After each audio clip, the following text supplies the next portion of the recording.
When I was younger, I'd say middle school or early high school me, I wasn't really the coolest kid, and I was actually picked on a bit. But one day, I can't remember exactly when, someone told me to get a life, and that struck a chord with me. I asked myself, what does that mean?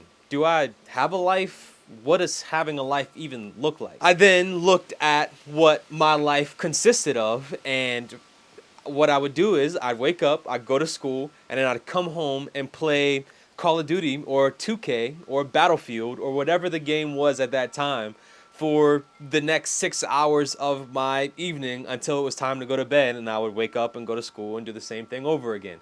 And I realized I don't have a life. I wasn't experiencing new things. I didn't know how to talk to girls or make new friends. And I was just overall underachieving in just about every aspect of my life. So I decided about halfway through my senior year that I was done with this and I'm going to learn how to build a life. And now I want to talk about it on here because I know that there are so many young men who feel like they don't have a life and feel like they have no direction and don't know what they're actually doing. And it's important for me to help you and to even help myself currently to find a life because it there's almost no better feeling in the world than waking up and realizing that all the hard work that you put in have led you to having a life that you believe in and that you enjoy living. So the first thing that you need to do is get out of the house. It's really, really hard to build a life from inside of your bedroom or closed in your office. I know that sometimes you need to do that to build skills and whatever if you're trying to build a business, but just because you have a business or you spend time playing with your friends online in your bedroom doesn't mean you have a life. There are plenty of business owners that have amazing, successful businesses, but don't have any friends or don't have a significant other, a woman to talk to and to be vulnerable with. You can only get those things by leaving the house. So just start trying to find ways to regularly get yourself outside of the house. You could try just going on walks. You can start going to a new gym. You can find places to sit and do your work outside of your office, such as a library or a local coffee shop or something like that. Just start getting out and taking in the world the way it was meant to be experienced. And secondly, it's key to meet new people. You might consider yourself an introvert or a lone wolf, but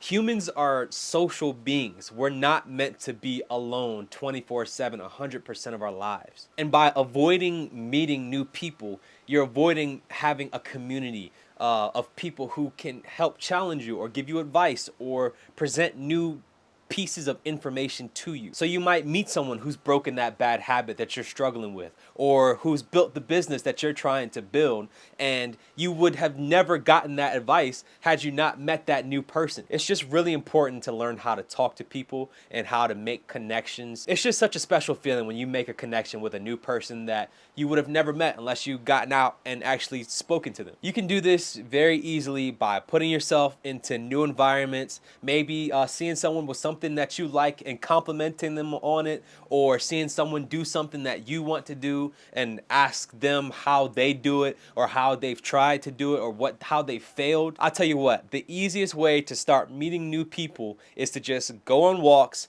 and smile at people. It might sound creepy, but just trust me, people are not as mean and scary as you think. So if you have a neighborhood that you can walk in or a park nearby, go take some walks.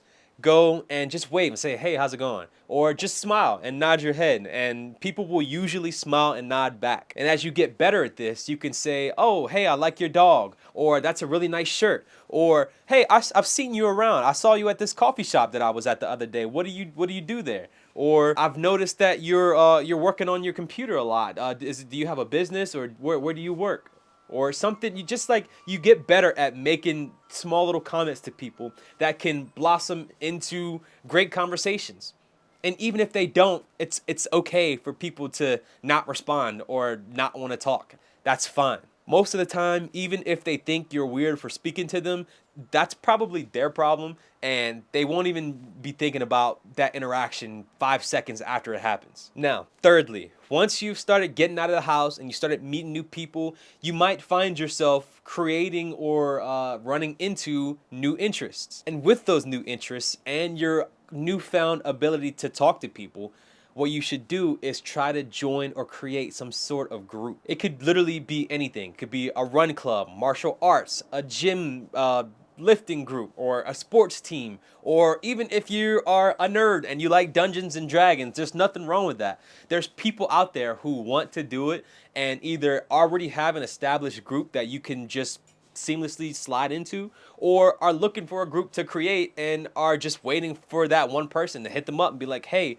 do you want to do this with me every week, or maybe monthly or bi-weekly, or whatever it is. Just start a group or join a group. And within those groups of people, you can chase goals together. You can learn new skills together. They can help you. You can help them. They can give you resources. You can tell them what you've done recently. It almost amplifies the ability to learn anything new or do anything productive when you have a group of people doing the same thing that they all enjoy. And the last thing that really helps you get a life is to have a purpose that you're actively chasing. And the best part is the 3 previous steps will help you find your purpose and remain motivated towards it. Finding your purpose and actively chasing it and moving towards it literally gives you the direction that you were looking for. Use that purpose to improve your own life, to help people, and to create things. And that way you won't feel so useless in life because you're actively building something. When you have something in your hands that you're placing brick by brick, you feel like you have a meaning for being there. And when you finally place that last brick and your purpose is complete, celebrate it with that community of people that you've built up over time. Go out, get yourself out of the house. And doing all of that will help you find your next purpose and help you start laying bricks again. That's how I figured out how to build my life at the end of high school and in college, and that's what I'm gonna do starting right now to build out my adult life. If you want some advice on how to make your life more peaceful, click this video right here on the screen. If you got any value out of this video, hit the like button and subscribe to the channel. If you want to, stick around, you like what I'm doing over here, come back. But for now, I'm out.